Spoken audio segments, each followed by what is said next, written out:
11 সূরা হুদ, রুকু 10, আয়াত 123, মক্কি। দয়াময় মেহেরবান আল্লাহর নামে। আলিফ লাম রা। সর্বজ্ঞ ও প্রজ্ঞাময় প্রভুর করুণাস্বরূপ নাজিল হওয়া এই কিতাবের বাণীসমূহ সুস্পষ্ট ও সুবিন্যস্ত। এতে সুনির্দিষ্টভাবে বলা হয়েছে, তোমরা আল্লাহ ছাড়া কারো ইবাদত করবে না।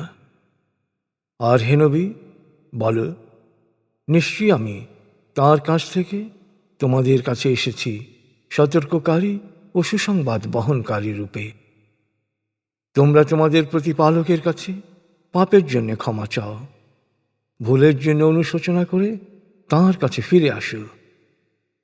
তিনি ইহকালে নির্দিষ্ট মেয়াদ পর্যন্ত তোমাদের সুখী জীবন উপভোগ করতে দেবেন, আর পরকালীন জীবনে অনুগ্রহ পাওয়ার যোগ্য প্রত্যেককে নিজ নিজ অবদান অনুসারে অনুগ্রহে ভূষিত করবেন। আর যদি তোমরা সত্য থেকে মুখ ফিরিয়ে নাও, তবে মহাবিচার দিবসে আমি তোমাদের জন্য ভয়ানক আযাবের আশঙ্কা করছি। আসলে তোমাদের আল্লাহর কাছেই ফিরে যেতে হবে। তিনি সর্ববিষয়ে সর্বশক্তিমান। দেখো, সত্য অস্বীকারীরা আল্লাহর কাছ থেকে গোপন রাখার জন্যে অন্তরকে ঢেকে রাখার চেষ্টা হিসেবে বস্ত্রের নিচে বক্ষকে কুঞ্চিত করছে। শোনো, ওরা যখন নিজেদের অভিসন্ধি গোপন করে, তখন ওরা কি গোপন করছে আর কি প্রকাশ করছে তা কি তিনি জানেন না? নিশ্চয়ই তিনি অন্তরের সকল গোপন কথাই জানেন। পারা 12। পৃথিবীর প্রতিটি জীবই জীবিকার জন্য আল্লাহর উপর নির্ভরশীল।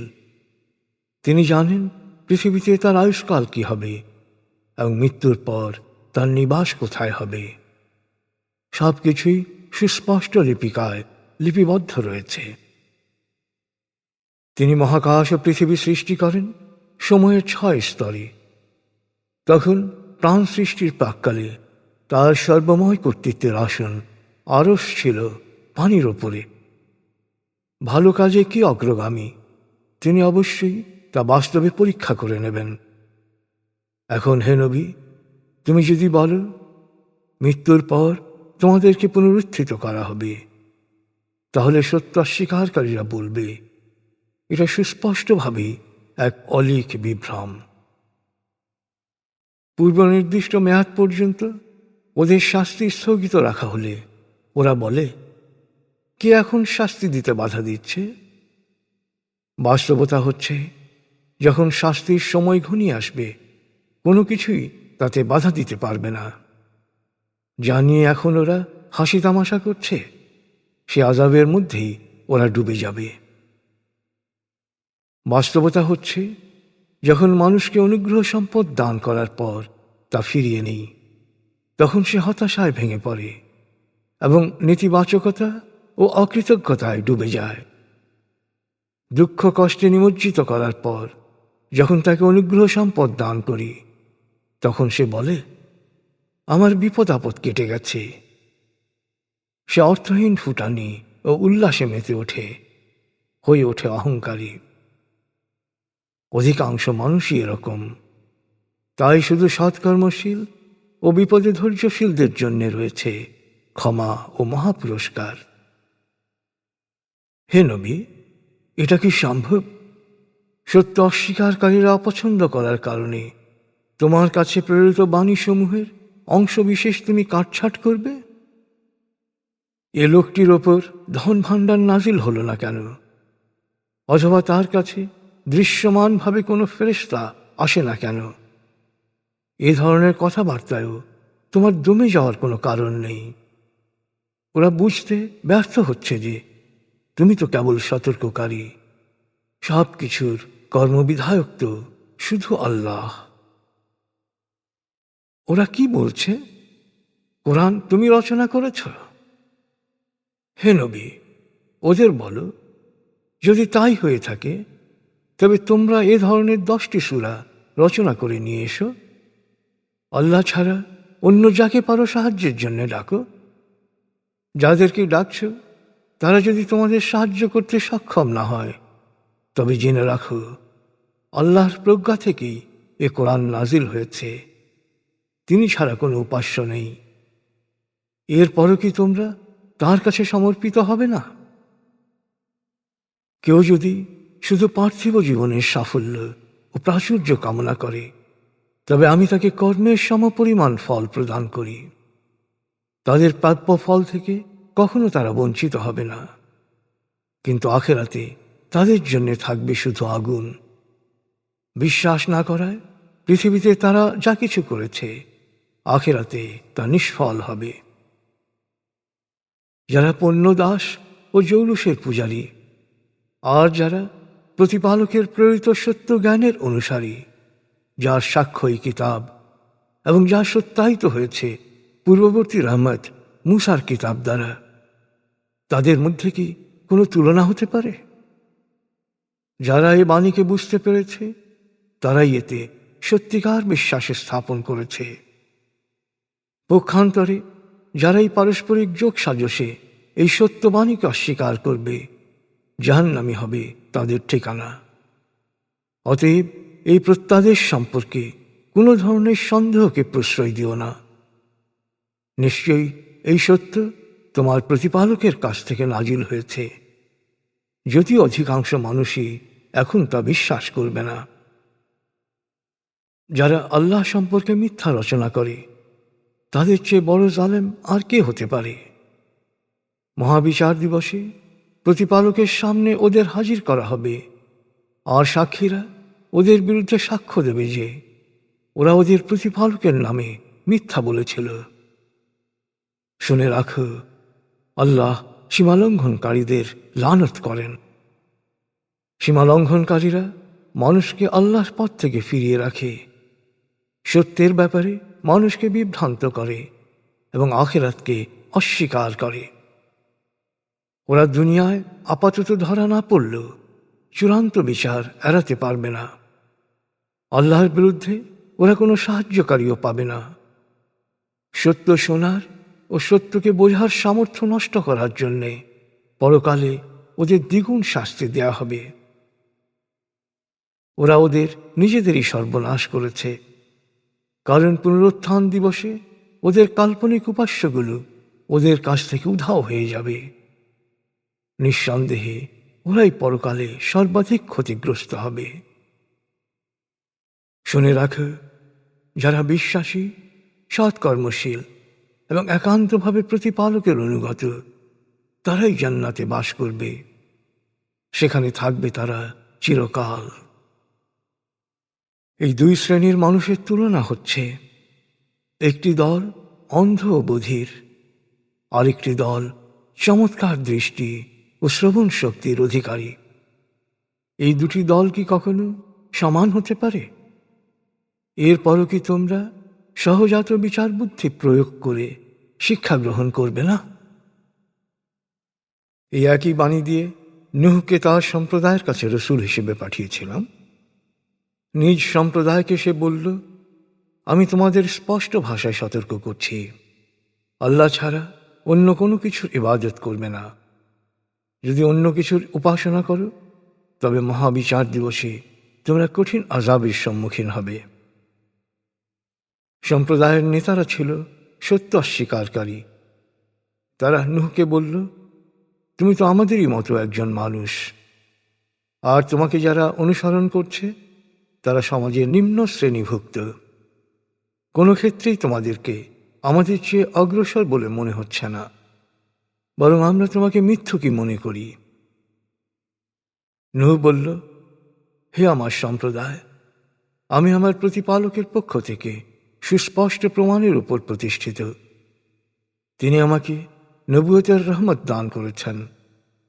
এখন তোমরা যদি তা বুঝতে না পারো আর তা মানতে না চাও, তবে আমার ইচ্ছা আমি কিভাবে তোমাদের উপর চাপিয়ে দেব? হে আমার সম্প্রদায়, আমি এই বাণীর বিনিময়ে তোমাদের কাছে তো কোনো ধন সম্পত্তি চাইনি। আমার পারিশ্রমিক দেওয়ার মালিক তো শুধু আল্লাহ। আর আমাকে যারা বিশ্বাস করেছে তাদের তাড়িয়ে দেওয়াও আমার কাজ নয়। তারা নিশ্চিতভাবেই তাদের প্রতিপালকের কাছে হাজির হবে। অথচ ভালো মন্দ বিচার বিবেচনায় তোমরা একেবারেই অসচেতন। হে আমার সম্প্রদায়, যদি আমি বিশ্বাসীদের তাড়িয়ে দেই, তবে আল্লাহর শাস্তি থেকে কে আমাকে রেহাই দেবে? তোমরা কি এ সহজ বিষয়টাও বুঝতে পারো না? নূহ আরও বলল, আমি তোমাদের বলিনি যে আমার কাছে আল্লাহর ধন ভাণ্ডার আছে বা গায়েব সম্পর্কে আমি জানি, আর ফেরেশতা হওয়ার দাবিও আমি করিনি। আর এটাও বলতে পারবো না যে তোমরা যাদের অবজ্ঞা অবহেলা করছো, আল্লাহ তাদের কখনো অনুগ্রহ সম্পদ দেবেন না, কারণ তাদের জন্যে যা সম্ভাবনা আছে আল্লাহ তা ভালোভাবেই জানেন। অতএব তোমাদের ইচ্ছানুসারে কথা বললে নিঃসন্দেহে আমি জালেমদের অন্তর্ভুক্ত হব। নূহের কথা শুনে সম্প্রদায়ের নেতারা উত্তেজিত হয়ে বলল, হে নূহ, তুমি তো আমাদের সাথে তর্ক করছো, আর বিতর্কটাকে করছো অহেতুক দীর্ঘায়িত। এসব বাদ দাও। তুমি সত্যবাদী হলে নিয়ে এসো সে আযাব যার ভয় তুমি আমাদের দেখাচ্ছ। জবাবে নূহ বলল, আল্লাহ এই আযাব প্রেরণ করবেন যখন তিনি ইচ্ছা করবেন, আর তখন এই আযাব ঠেকানো তোমাদের কারো পক্ষেই সম্ভব হবে না। আমার সৎ উপদেশ তোমাদের কোনো উপকারে আসবে না যদি আল্লাহ তোমাদের পথভ্রষ্ট হতে ছেড়ে দেন। তিনিই তোমাদের প্রতিপালক এবং তার কাছেই তোমাদের ফিরে যেতে হবে। হে নবী, মক্কা সত্য অস্বীকারীরা বলছে যে তুমি কোরআন রচনা করেছ। ওদের বলো, আমি যদি রচনা করে থাকি তবে এ অপরাধের জন্য আমিই দায়ী হব, আর তোমরা যে অপরাধ করছো তার দায়িত্ব থেকে আমি পুরোপুরি মুক্ত। নূহের প্রতি ওহী প্রেরণ করা হলো, যারা ইতোমধ্যেই তোমার উপর বিশ্বাস স্থাপন করেছে, তারা ছাড়া নতুন করে আর কেউ বিশ্বাস স্থাপন করবে না। অতএব ওদের অপতৎপরতায় তুমি বিন্দুমাত্র দুঃখিত হও না। তুমি আমার তত্ত্বাবধানে আমার প্রত্যাদেশ অনুসারে জাহাজ বানাতে শুরু করো, এবং কোনো পাপিষ্ঠের ব্যাপারে আমার কাছে কোনো সুপারিশ করো না। ওরা সবাই ডুবে মরবে। নূহ জাহাজ বানাতে শুরু করল। যখন সম্প্রদায়ের নেতারা সেখান দিয়ে যেত, তখন তারা উপহাস করত। নূহ তাদেরকে বলল, এখন তোমরা উপহাস করছ, করো, আমরাও উপহাস করার সময় পাব। সময় এলেই তোমরা জানতে পারবে এ পৃথিবীতে কার উপর অপমানকর আযাব নিপতিত হবে, আর পরকালে কে স্থায়ী আযাবে নিমজ্জিত হবে। অবশেষে আমার নির্দেশে জমিন থেকে স্রোতের মতো পানি উঠতে লাগল। প্লাবন শুরু হলো। আমি নূহকে বললাম, প্রত্যেক জীব থেকে এক জোড়া করে জাহাজে ওঠাও। যাদের শাস্তি স্থির হয়ে আছে তাদের ছাড়া পরিবারের সকল সদস্য ও বিশ্বাসীদের নিয়ে জাহাজে আশ্রয় নাও। অবশ্য খুব কম সংখ্যক মানুষই নূহকে বিশ্বাস করেছিল। নূহ তার অনুসারীদের বলল, জলদি জাহাজে ওঠো, আল্লাহর নামে এর গতি ও স্থিতি। অবশ্যই আমার প্রতিপালক দয়াময়, ক্ষমাশীল। পর্বত প্রমাণ তরঙ্গমালার মাঝে জাহাজ তাদেরকে নিয়ে ভাসতে লাগল। সেই মুহূর্তে দূরে অবস্থানকারী পুত্রকে লক্ষ্য করে নূহ চিৎকার করে বলল, হে আমার পুত্র, তাড়াতাড়ি আমাদের সাথে এসো, জাহাজে ওঠো, সত্য অস্বীকারীদের সাথে থেকো না। কিন্তু পুত্র বলল, আমি এখনই উঁচু পাহাড়ে আশ্রয় নেব, যা আমাকে প্লাবন থেকে রক্ষা করবে। নূহ বলল, আজ আল্লাহর সিদ্ধান্ত থেকে রক্ষা করার কেউ নেই। সেই শুধু রক্ষা পাবে যাকে আল্লাহ দয়া করবেন। এরপর এক বিশাল ঢেউ আড়াল করে ফেলল তাদের, আর পুত্র ডুবে গেল। এরপর আদেশ হল, জমিন পানি শুষে নাও, আকাশ ক্ষান্ত হও, পানি বর্ষণ বন্ধ করো।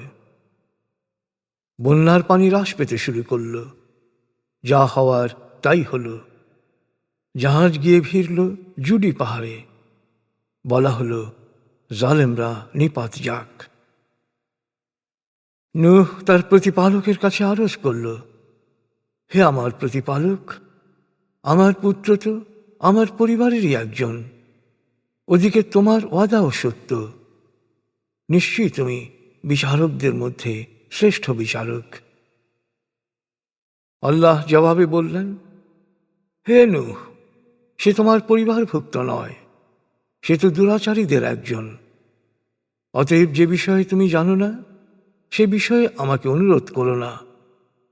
আমি তোমাকে উপদেশ দিচ্ছি, নিজেকে অজ্ঞদের অন্তর্ভুক্ত করো না। নূহ সাথে সাথে বলল, হে আমার প্রতিপালক, যে বিষয়ে আমার জ্ঞান নেই, সে বিষয়ে অনুরোধ করা থেকে আমি তোমার কাছে পানাহ চাই। তুমি ক্ষমা না করলে, দয়া না করলে, নিশ্চয়ই আমি ক্ষতিগ্রস্ত হব।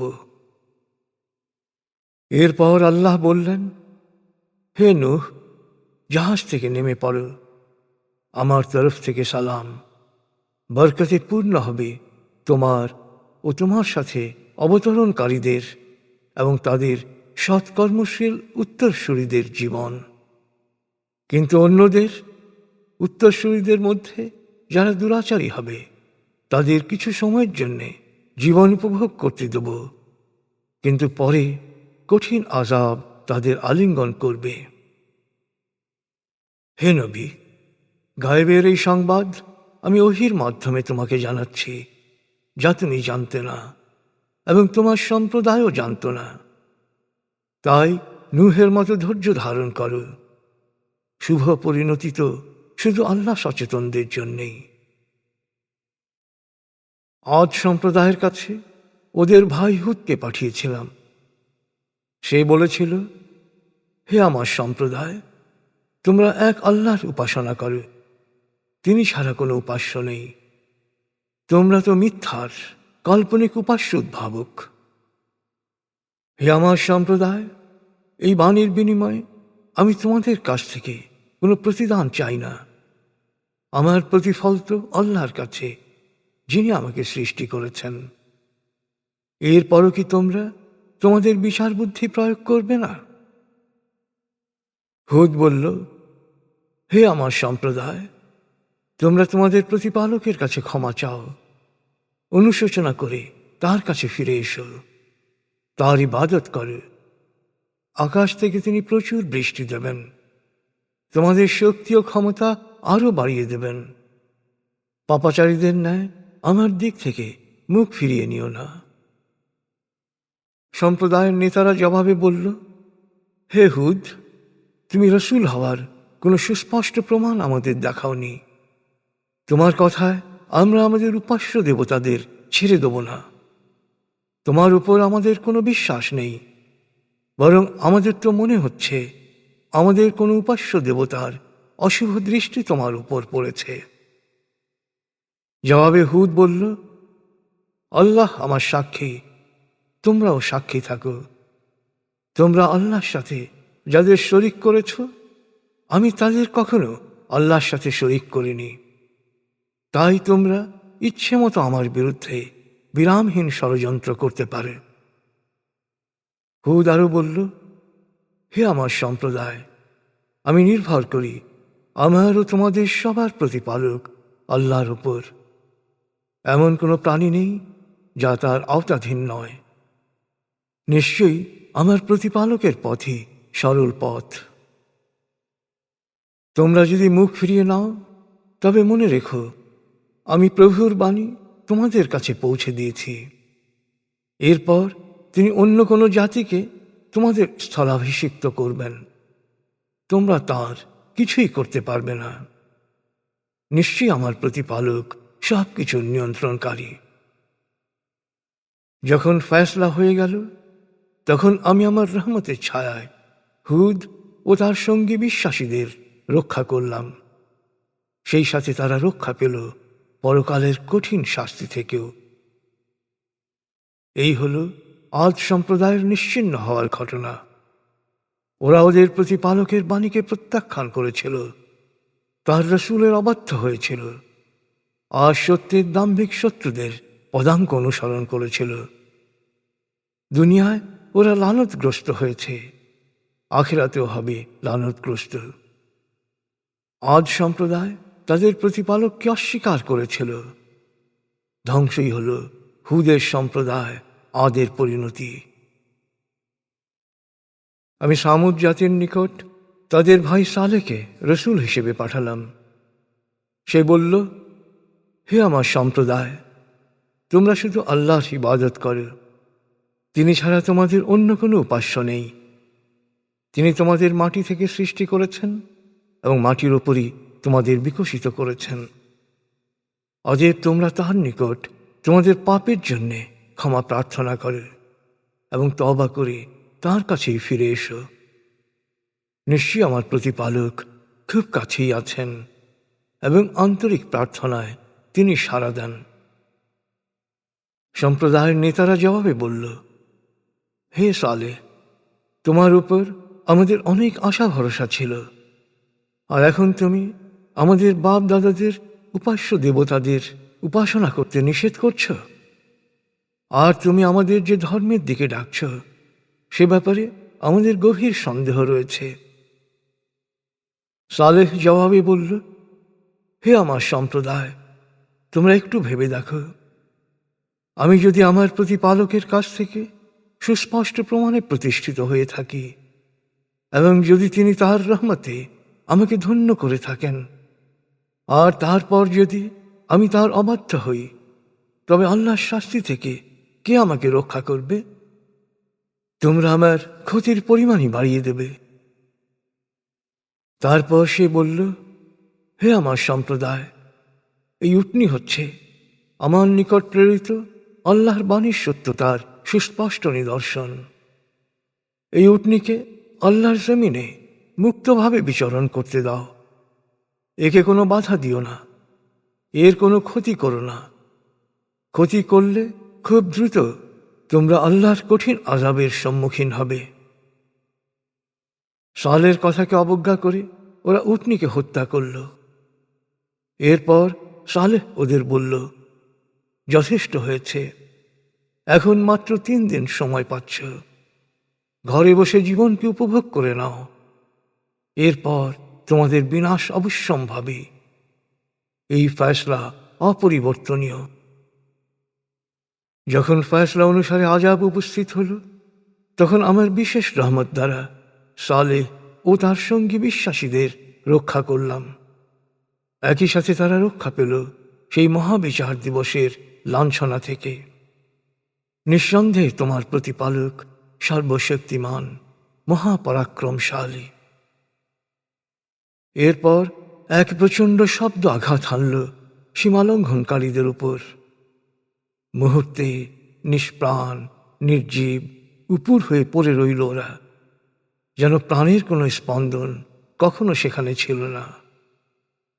দেখো, সামুদ সম্প্রদায় প্রতিপালকের প্রেরিত সত্যকে অস্বীকার করেছিল, ফলে বিলুপ্ত হল ওরা ধরাপৃষ্ঠ থেকে। আমার প্রেরিত ফেরেশতারা সুসংবাদ বহন করে ইব্রাহিমের কাছে হাজির হল। তারা বলল, সালাম। সেও বলল, সালাম। মেহমানদের আপ্যায়নের জন্যে ইব্রাহিম কিছুক্ষণ পর পরিবেশন করল আস্ত বাছুরের রোস্ট। ইব্রাহিম লক্ষ্য করল যে মেহমানরা খাবারের দিকে হাত বাড়াচ্ছে না। তখন তার মনে এক ধরনের সন্দেহ ও ভয় সৃষ্টি হল। ফেরেশতারা বলল, আমাদের ব্যাপারে সন্দেহ বা ভয়ের কিছু নেই, আমাদেরকে লূত সম্প্রদায়ের কাছে পাঠানো হয়েছে। ইব্রাহিমের স্ত্রী কাছেই দাঁড়ানো ছিল। এ কথা শুনে সে হেসে ফেলল। এরপর আমি ফেরেশতাদের মাধ্যমে তাকে ইসহাক এবং ইসহাকের পুত্র ইয়াকুবের সুসংবাদ দিলাম। ইব্রাহিমের স্ত্রী বিস্মিত হয়ে বলল, হায় কপাল, অদ্ভুত কথা, এই বয়সে আমি সন্তানের মা হব। আমি বার্ধক্যের শেষ প্রান্তে, আর আমার এই স্বামীও বৃদ্ধ। ফেরেশতারা বলল, আল্লাহ যা ইচ্ছা করেন তা করবেন। এটা কি তোমার কাছে আশ্চর্যের বিষয় মনে হচ্ছে? হে গৃহবাসীরা, তোমরা আল্লাহর রহমত ও বরকতের ছায়ায় আছো। সমস্ত প্রশংসা ও সম্মান আল্লাহরই জন্যে। ইব্রাহিমের আশঙ্কা দূর হয়ে গেল, আর সন্তানের সুসংবাদ লাভে তার অন্তর তৃপ্ত হল। এরপর সে আমার পাঠানো ফেরেশতাদের কাছে লূত সম্প্রদায়ের পক্ষে ওকালতি শুরু করল। আসলে ইব্রাহিম ছিল সহনশীল ও কোমল মনের আল্লাহমুখী মানুষ। কিন্তু আমার ফেরেশতারা জবাবে বলল, হে ইব্রাহিম, লূত সম্প্রদায়ের পক্ষে ওকালতি ও সুপারিশ করা থেকে বিরত হও। তোমার প্রতিপালক ওদের ব্যাপারে ফয়সলা করে ফেলেছেন। ওদের উপর অনিবার্য আযাব নেমে আসবে। যখন আমার ফেরেশতারা লূতের বাড়িতে হাজির হল, তখন অতিথিদের মর্যাদা রক্ষায় সক্ষম হবে না ভেবে লূত নিজে খুব অসহায় বোধ করল। বিষণ্ণ কণ্ঠে বলল, আজ বড় দুঃখের দিন। মেহমানরা পৌঁছার সাথে সাথে তার সম্প্রদায়ের লোকজন উন্মত্তের মতো ছুটে এসে তার বাড়ি ঘেরাও করে ফেলল। ওর আগে থেকেই কুকর্মে সমকামিতায় আসক্ত ছিল। লূত তাদের বলল, হে আমার সম্প্রদায়, এখানে আমার কন্যারা রয়েছে। ওরা তোমাদের জন্য পবিত্র। আল্লাহ সচেতন হও। অতিথিদের সাথে অন্যায় আচরণ করে আমাকে লজ্জিত করো না। তোমাদের মধ্যে কি কোনো ভালো মানুষ নেই? সমবেতরা বলল, তুমি তো জানোই তোমার কন্যারা আমাদের কোনো প্রয়োজনে আসবে না, আর ভালো করেই জানো আমরা কি চাচ্ছি। হতাশা প্রকাশ করে লূত বলল, হায়, তোমাদের পরাজিত করার মতো শক্তি যদি আমার থাকত, অথবা যদি শক্তিশালী আশ্রয় পেতাম। এরপর ফেরেশতারা বলল, হে লূত, নিশ্চয়ই আমরা তোমার প্রতিপালকের প্রেরিত ফেরেশতা। ওরা তোমার কিছুই করতে পারবে না। বাস, ভোর হওয়ার আগে অন্ধকার থাকতে থাকতে তোমার পরিবার পরিজন সহ বেরিয়ে পড়ো, আর কখনো পেছনে তাকাবে না। অবশ্য তোমার স্ত্রী তোমার সাথে যাবে না। ওদের যা ঘটবে তারও তাই ঘটবে। আযাবের নির্ধারিত সময় হচ্ছে ভোরবেলা। ভোর হতে আর কতক্ষণ। যখন ফয়সলা কার্যকর করার সময় এলো, তখন পাপ ভারাক্রান্ত জনপদকে উল্টে দিলাম, এবং অবিরাম বর্ষিত হল প্রস্তর কঙ্কর, যা সবই চিহ্নিত ছিল আগে থেকেই। আসলে জালেমদের জন্যে আল্লাহর শাস্তি কোনো দূরবর্তী বিষয় নয়। মদিয়ানবাসীদের কাছে আমি তাদের ভাই শুআয়বকে পাঠিয়েছিলাম। সে বলেছিল, হে আমার সম্প্রদায়, তোমরা এক আল্লাহর ইবাদত করো। তিনি ছাড়া তোমাদের আর কোনো উপাস্য নেই। অন্যের সাথে যে কোনো লেনদেনে তোমরা মাপে ও ওজনে কম দিও না। এখন তোমরা বৈষয়িকভাবে সমৃদ্ধ, কিন্তু আমি তোমাদের জন্য এক সর্বনাশা দিনে সর্বগ্রাসী আযাবের আশঙ্কা করছি। শুআয়ব আরো বলল, হে আমার সম্প্রদায়, যে কোনো লেনদেনে ন্যায়পরতার সাথে মাপ ও ওজনে পুরোপুরি প্রাপ্য আদায় করবে। মানুষকে তার ন্যায্য পাওনা থেকে কখনো বঞ্চিত করবে না। জমিনে অশান্তি সৃষ্টি করে দুরাচার করে বেরিও না। তোমরা যদি বিশ্বাসী হও, তবে আল্লাহর বিধান অনুসারে যা তোমরা পাবে তাই তোমাদের জন্য উত্তম। আর আমি কোনো ব্যাপারে তোমাদের কর্মবিধায়ক নই। মাদিয়ান নেতারা বলল, হে শুআয়ব, তোমার নামাজ কি তোমাকে কথা বলতে বাধ্য করছে যে আমরা আমাদের বাপ দাদাদের উপাস্যদের উপাসনা করা বাদ দিয়ে দেব, আর আমাদের ধন সম্পত্তি দিয়ে আমরা যা খুশি তা করতে পারবো না? আমাদেরকে কি এটা বিশ্বাস করতে হবে যে তুমি একমাত্র সহনশীল সদাচারী মানুষ? জবাবে শোয়েব বলল, হে আমার সম্প্রদায়, তোমরা একটু ভেবে দেখো, যদি আমি আমার প্রতিপালকের প্রেরিত সুস্পষ্ট প্রমাণের উপর প্রতিষ্ঠিত থাকি এবং যদি তিনি আমাকে ভালো জীবনোপকরণ দিয়ে থাকেন, তাহলে আমি সত্য বলা থেকে বিরত থাকব কি করে? আর আমি তোমাদের যা করতে নিষেধ করছি তা আমি কখনো নিজে করতে চাই না। আমি আমার সাধ্যমতো সমাজের ভুলগুলোকে শোধরাতে চাই। কতটুকু পারব তা নির্ভর করে আল্লাহর উপর।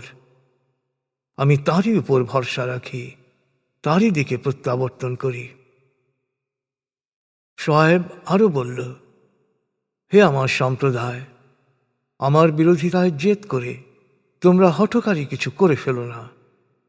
তেমন কিছু করলে তোমাদের ওপর নূহ, হুদ, সালেহ বা লূতের সম্প্রদায়ের মতো আযাব নিপতিত হবে। আর জানো তো, লূতের সম্প্রদায়ের নিবাস তোমাদের জনপদের খুব কাছেই ছিল। তাই তোমরা সকল পাপের জন্যে তোমাদের প্রতিপালকের কাছে ক্ষমা প্রার্থনা করো আর অনুশোচনা করে ফিরে এসো তার কাছে। নিশ্চয়ই আমাদের প্রতিপালক পরম দয়ালু, প্রেমময়। কিন্তু সম্প্রদায়ের নেতারা বলল, হে শোয়েব, তুমি যা বলছ তার অনেক কথাই আমাদের বোধগম্য নয়। তাছাড়া আমরা তো দেখছি তুমি আমাদের তুলনায় অনেক দুর্বল। শুধু তোমার পরিবার পরিজনের দিকে তাকিয়ে আমরা কিছু করছি না। আর তা না হলে তো আমরা তোমাকে পাথর নিক্ষেপ করে মেরে ফেলতাম, কারণ আমাদের মোকাবেলা করার কোনো শক্তি তোমার নেই। শোয়েব বলল, হে আমার সম্প্রদায়, আমার পরিবার পরিজনকে কি তোমরা আল্লাহর চেয়ে বেশি প্রভাবশালী মনে করো? আল্লাহর কথা একদম ভুলে গেলে? অথচ তোমাদের সব কিছুই আমার প্রতিপালকের আওতাধীন। অতএব আমার বিরুদ্ধে যা কিছু করতে পারো করো, আর আমি আল্লাহর পথে আমার কাজ করে যাব। সময় এলেই জানতে পারবে আমাদের মধ্যে কে অপমানকর আযাবে নিপতিত হয় আর কে মিথ্যাবাদী। অতএব তোমরা আযাবের অপেক্ষা করো, আমিও তা দেখার জন্যে অপেক্ষা করছি। যখন ফয়সালা কার্যকর করার সময় হল, তখন শোয়েব ও তার বিশ্বাসী সঙ্গীদের আমি আমার রহমতের ছায়ায় আশ্রয় দিলাম। তারা রক্ষা পেল। তখন এক প্রচণ্ড শব্দ আঘাত হানল জালেমদের উপর। তারা নিজ নিজ বাসস্থানে উপুর হয়ে নির্জীব নিষ্প্রাণ পড়ে রইল। সবকিছুই এমন নির্জীব নিস্তব্ধ হয়ে গেল যেন কেউ কখনো সেখানে ছিল না। হায়, ধ্বংসই ছিল মদিয়ানবাসীর পরিণতি, যেভাবে ধ্বংস হয়েছিল সামুদ সম্প্রদায়। আমি মূসাকে আমার বাণী ও নবুয়তের সুস্পষ্ট সনদ সহ ফেরাউন ও তার পারিষদবর্গের কাছে পাঠিয়েছিলাম। ফেরাউন ভ্রান্ত নীতির অনুসরণ করত, আর তার পারিষদরা অনুসরণ করত তাকে। মহাবিচার দিবসেও ওরা ফেরাউনের নেতৃত্বেই জাহান্নামে প্রবেশ করবে। হায়, কারো নিবাস হিসেবে জাহান্নাম কতই না নিকৃষ্ট স্থান। এই পৃথিবীতে ওরা হলো লানতগ্রস্ত, মহাবিচার দিবসও ওরা থাকবে লানতগ্রস্ত। কত নিকৃষ্ট এই প্রতিফল! অবশ্য মন্দ কাজের প্রতিফল মন্দ ছাড়া আর কি হতে পারে? মানুষের জন্য শিক্ষণীয় বলেই প্রাচীন জনপদ সমূহের কিছু ঘটনা তোমার কাছে বিশদভাবে বয়ান করলাম। এই জনপদগুলোর কোনো কোনোটির কিছু কিছু অস্তিত্ব এখনো আছে, কিছু কিছু নিশ্চিহ্ন হয়ে গেছে কালো স্রোতে। আমি ওদের ওপর কোনো অন্যায় করিনি, বরং সত্য বিসর্জন দিয়ে ওরা নিজেরাই নিজেদের উপর জুলুম করেছে। যখন তোমার প্রতিপালকের ফয়সালা কার্যকর করার সময় হলো, তখন আল্লাহকে বাদ দিয়ে ওরা যাদের উপাসনা করছিল সেই উপাস্যরা ওদের কোনো উপকারে আসেনি, বরং বিপর্যয়ের পরিমাণই বাড়িয়েছে। জুলুম নিপীড়নে লিপ্ত জনপদকে তোমার প্রতিপালক এভাবেই শায়েস্তা করেন। তিনি যখন শাস্তি দেন তখন তা হয় কঠিন পীড়াদায়ক। যারা মহাবিচার দিবসে সম্ভাব্য শাস্তিকে ভয় করে, এই ঘটনাবলীর মধ্যে তাদের জন্য শিক্ষণীয় নিদর্শন রয়েছে। মহাবিচার দিবসে সকল মানুষকে একত্র করা হবে এবং যত মানুষ পৃথিবীতে এসেছে সবাই সবকিছু প্রত্যক্ষ করবে। মহাবিচার দিবসের জন্যে আমি যে সময় নির্দিষ্ট করে রেখেছি তাতে কোনো বিলম্ব হবে না। সেই দিন আল্লাহর সদয় অনুমতি ছাড়া কেউ কোনো কথা বলতে পারবে না। সেদিন সমবেতদের কিছু হবে দুর্ভাগা, কিছু ভাগ্যবান। যারা দুষ্কর্মের কারণে দুর্ভাগ্য ডেকে এনেছে তারা নিক্ষিপ্ত হবে জাহান্নামে। সেখানে কষ্ট নিবারণের উপায় হিসেবে চিৎকার আর আর্তনাদ ছাড়া ওদের আর কিছুই করার থাকবে না। সেখানে ওরা থাকবে অনন্তকাল, যদি না তোমার প্রতিপালক অন্যরকম ইচ্ছা করেন। নিশ্চয়ই তোমার প্রতিপালক যে কোনো কিছু করার ব্যাপারে পুরোপুরি সার্বভৌম। যারা সুকর্মের কারণে সৌভাগ্য অর্জন করেছে তারা থাকবে জান্নাতে। সেখানে তারা থাকবে অনন্তকাল, যদি না তোমার প্রতিপালক অন্যরকম ইচ্ছা করেন, অর্থাৎ অস্তিত্বের আরো উচ্চ কোনো স্তরে নিয়ে যান। এ এক নিরবচ্ছিন্ন পুরস্কার। অতএব হে নবী, ওই বিভ্রান্তরা যা কিছুর উপাসনা করে তা নিয়ে তুমি কোনো সংশয়ের প্রশ্রয় দিও না। ওদের বাপদাদারা যাদের উপাসনা করত ওরা অন্ধভাবে সংস্কার রূপে তাদেরই উপাসনা করছে। মনে রেখো, ভালো মন্দ যাই করুক ওদের কর্মফল আমি পুরোপুরি দেব, তাতে কোনো কমতি করব না। নিশ্চয়ই আমি ইতপূর্বে মূসাকে কিতাব দিয়েছিলাম। সেখানেও তার সম্প্রদায়ের কিছু মানুষ এর বিপরীতে নিজস্ব মতামত ব্যক্ত করে মতবিরোধ সৃষ্টি করেছিল। তোমার প্রতিপালকের পূর্ব সিদ্ধান্ত না থাকলে সাথে সাথে সেখানে ওদের ব্যাপারে ফয়সলা কার্যকর হয়ে যেত। আসলে যে ওদের আল্লাহর পথে লাগছিল ওরা তাকে ঘোরতর সন্দেহ করেছিল। নিশ্চয়ই তোমার প্রতিপালক প্রত্যেককে তার ভালো মন্দ কাজের পূর্ণ প্রতিফল প্রদান করবেন। তিনি সবারই সকল কাজের খবর রাখেন। অতএব হে নবী, তুমি যেভাবে আদিষ্ট হয়েছ সেই সত্য পথে সুদৃঢ় থাকো।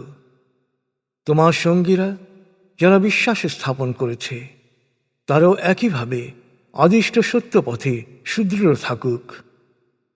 তোমরা কেউ কারো ব্যাপারে বিশ্বাসী সত্য অস্বীকারী নির্বিশেষে ন্যায়পরতার সীমা লঙ্ঘন করো না।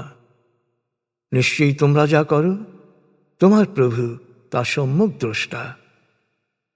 যারা ন্যায়পরতার সীমা লঙ্ঘন করে তাদের দিকে তুমি ঝুঁকে পড়ো না, তাদের ওপর নির্ভর করো না। যদি করো তবে পরকালে আগুন তোমাকে গ্রাস করবে। তখন আল্লাহর শাস্তি থেকে তোমাকে রক্ষা করার জন্যে কাউকে পাবে না, আর আল্লাহ তোমাকে সাহায্য করবেন না। হে বিশ্বাসীগণ, তোমরা নামাজ কায়েম করো দিনের 2 প্রান্ত ভাগে এবং রাতের প্রথম অংশে।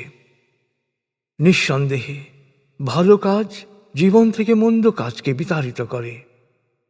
যারা আল্লাহকে স্মরণ করতে অভ্যস্ত এটি তাদের জন্য এক গুরুত্বপূর্ণ নসিহত। আর সকল প্রতিকূলতায় ধৈর্য ধারণ করো। আল্লাহ সৎকর্মশীলদের কর্মফল কখনো বিনষ্ট করেন না। কিন্তু হায়, পূর্ববর্তী জাতিসমূহে এমন সদ্গুণ সম্পন্ন মানুষ কেন বেরিয়ে এলো না, যারা জমিনে অশান্তি ও বিশৃঙ্খলা বিস্তারের বিরুদ্ধে সোচ্চার হতে পারত? অবশ্য কিছু ভালো মানুষ ছিল ব্যতিক্রম, যাদের আমি রক্ষা করেছি। আর অধিকাংশই হয়েছে দুরাচারের অনুসারী, ভোগ লালসায় আসক্ত, যা তাদের পুরো সত্তাকেই করেছে দুর্নীতিগ্রস্ত। পরিণামে হয়েছে পাপাচারে নিমজ্জিত।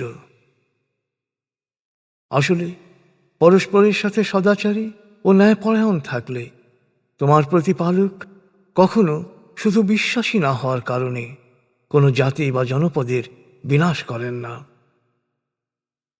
তোমার প্রতিপালক যদি ইচ্ছা করতেন তবে সকল মানুষকেই এক জাতিতে পরিণত করতে পারতেন, কিন্তু আল্লাহর ইচ্ছা অন্যরকম।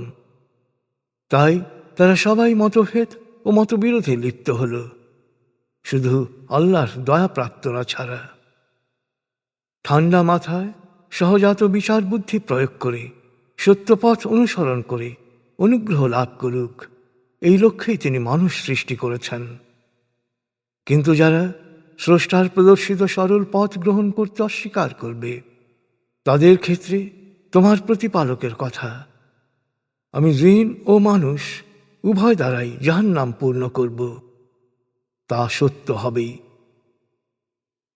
হে নবী, মনে রেখো পূর্ববর্তী রাসূলদের ঘটনাগুলো আমি তোমাকে জানাচ্ছি তোমার মনকে শক্ত করার জন্যে। এ থেকে তুমি জানলে সত্য ইতিহাস, আর সকল বিশ্বাসীর জন্যে এতে রয়েছে উপদেশ ও সাবধানবাণী। আর যারা বিশ্বাস আনছে না তাদের বলো, তোমাদের যা করার তা করো, আর আমরা আল্লাহর পথেই কাজ করে যাব। পরিণামের জন্যে তোমরা অপেক্ষা করো, আমরাও প্রতীক্ষায় থাকছি। মহাকাশ ও পৃথিবীর সকল গায়েবের জ্ঞান তো শুধু আল্লাহই জানেন। সব কিছু তাঁর কাছেই ফিরে যাবে। অতএব হে নবী, তুমি শুধু তারই ইবাদত করো আর তার উপরেই ভরসা রাখো। তোমরা যা করো তোমার প্রতিপালক সে সম্পর্কে মোটেই বেখবর নন।